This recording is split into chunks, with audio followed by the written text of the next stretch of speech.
What's up guys, welcome to your 43rd Java tutorial, and in this tutorial we're going to be building the rest of our program, and I'm going to be teaching you guys about something called composition.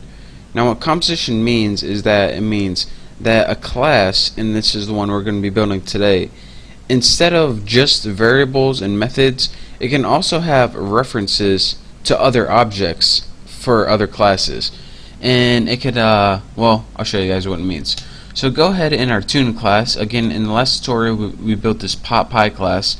In our Tuna class, just clear everything out, and we're going to have two members for now. Go ahead and type private string, and this is a new one, name, and that's going to be used just to store my name or something. And we're going to also have a reference to another class, the PotPy class. So go ahead and type private PotPy and type birthday, since this program is just going to output my name and the birthday, but it's going to do it in a cool way.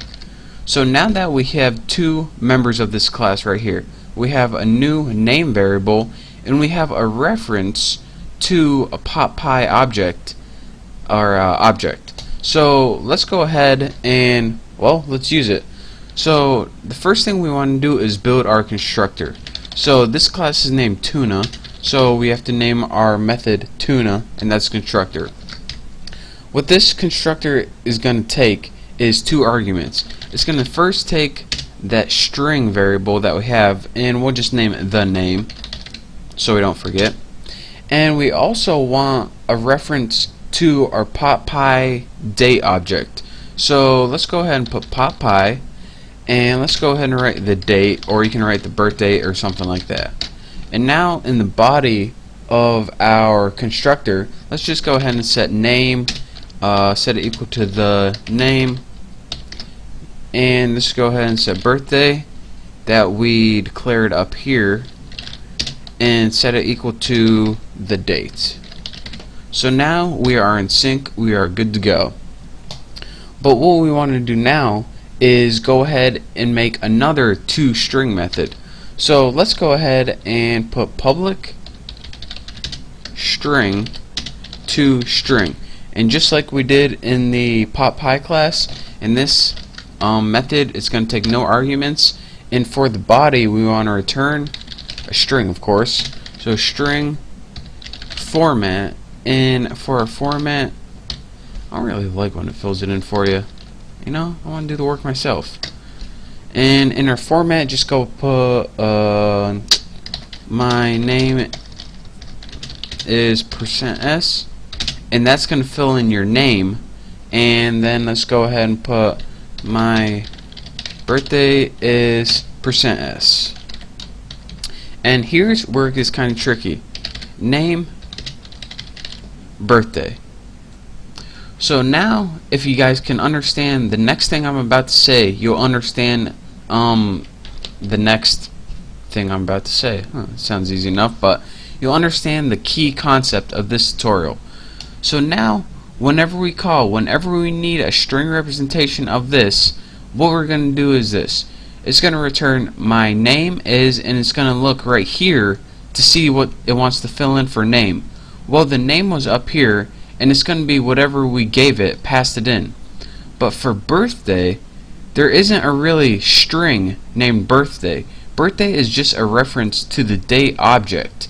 And again, what this means, since it's a reference to an object and not a string, anytime it needs a string from an object, it's going to say, alright, anytime you need a string, and I'm only an object, I'm not a string, maybe I can help you out.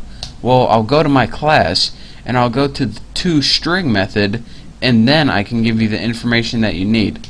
So when I put %s right here, you don't necessarily need to pass in a string object, or excuse me, a string variable. What you can do is pass in an object instead, and whenever it looks in that class, it implies via the toString method that this is the string you're looking for. So again, you can do two things when you're using this. You can either pass in a regular string, which is just like a bunch of letters, or you can pass in an object, and whenever you do pass in an object, it looks in that class and it looks to the toString method of that class. So that's two different ways when you're using the print format that you can do that. So now that we got a toString method, which is pretty much the string representation of an object in the Tuna class, and we got a string representation of an object in the PotPy class, I think we're ready to build some actual objects now, put them into use. So go over in your main Bucky, or I don't know, whatever you named it, and let's go ahead and build some more objects. One more to be exact. So now that we already built one from PotPy, we probably don't even need that anymore, but we'll keep it up for good looks. What we want to do is build one for Tuna. So Tuna, ooh, got the hiccups. Tuna object, make sure I typed everything right, got the hiccup in between there. And new Tuna, and now we need to pass in two variables.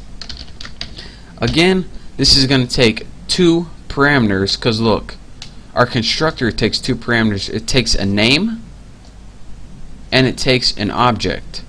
So for the name, let's go ahead and pass in Greg, and for the object, let's go ahead and pass in pot object that we just built right here.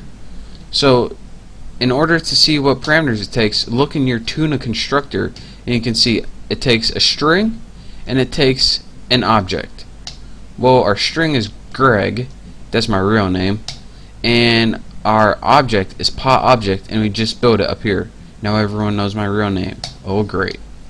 So now let's go ahead and just output what we did. So system out print line, and let's go ahead and just write Tuna object, but we have to spell it right, and we better change that to Bucky for good looks.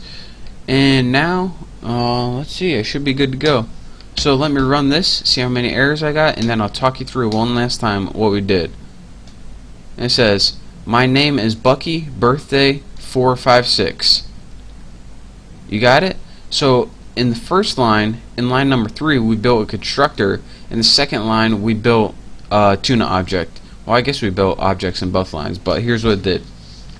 You guys already know what this one did from last tutorial. For the Tuna object, when we built it in the constructor, we passed in two arguments: my name and this object right here.